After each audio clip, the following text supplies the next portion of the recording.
Monsieur Chokri, on continue bien sûr avec les élections. Justement, vous parlez tout à l'heure de l'organisation et de la sécurisation. Et il faut dire aussi que l'organisation, c'est un point très important. On voit avec ces dernières élections comment l'autorité facilite le processus avec en commençant par l'entrée même des bureaux avec les instructions qui sont inscrites à l'entrée. Et il y a tout ce qui est nécessaire pour les personnes âgées, pour les personnes ayant des besoins spéciaux.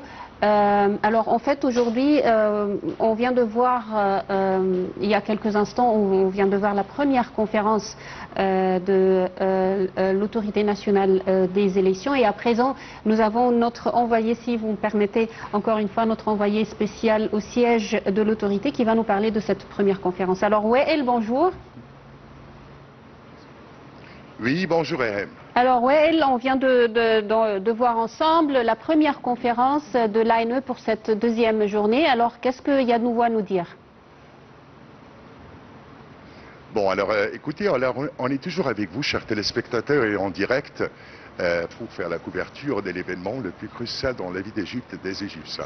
Nous sommes au deuxième jour de la deuxième phase des élections législatives 2025 pour élire les membres de la Chambre des députés.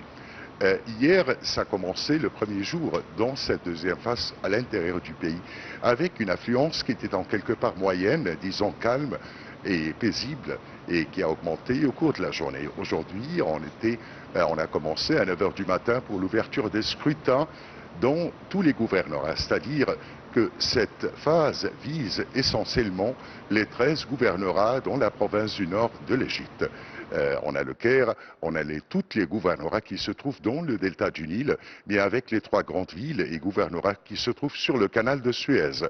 Et en plus, il y a le nord et le sud de Sinaï.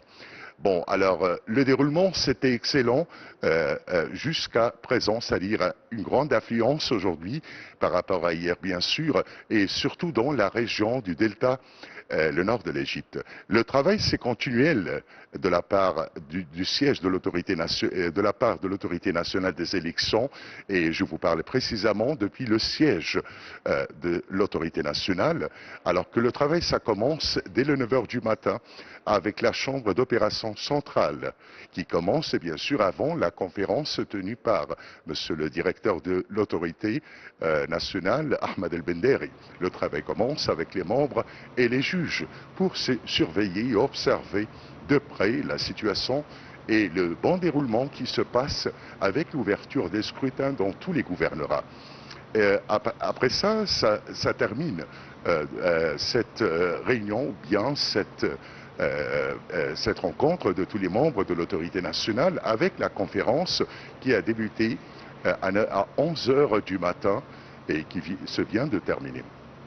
Alors bien sûr, monsieur le directeur exécutif de l'autorité nationale, dans cette conférence, a passé rapidement en revue sur la situation et le bon déroulement de l'opération électorale dans sa deuxième phase avec les responsables des scrutins et bureaux de vote. Et ce sont normalement toujours les juges en supervisant des bureaux électoraux, excusez-moi, des bureaux électoraux, mais aussi des scrutins. Alors, commençons par dire d'abord quelles étaient, les remarques qu'on a vues. Par exemple, il a commencé par le gouvernorat de Dakarleya.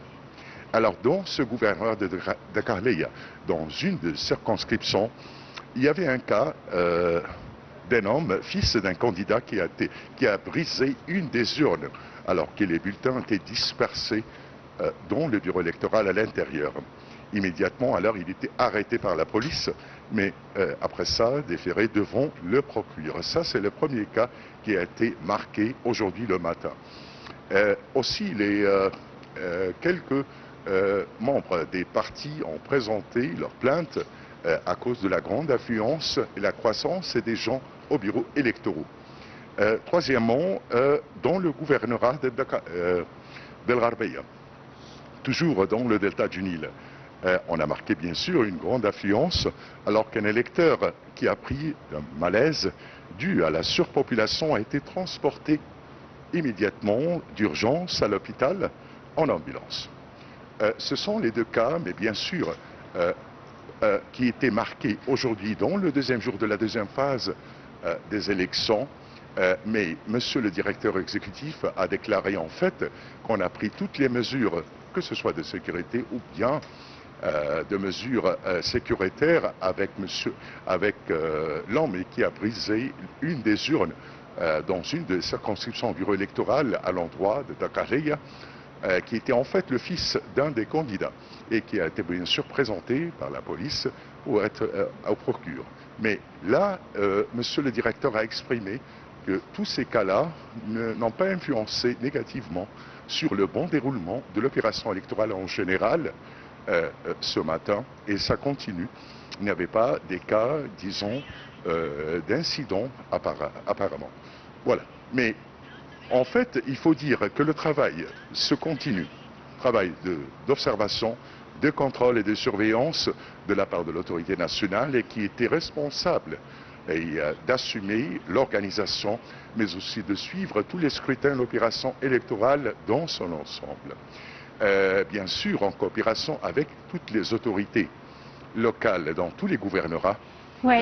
Alors, merci. Il de 13 gouverneurs, comme on a dit. Donc, merci beaucoup. El Alfi, je rappelle, vous êtes notre envoyé spécial au siège de l'autorité nationale des élections. Alors, Monsieur Choukli, en fait, on parlait tout à l'heure de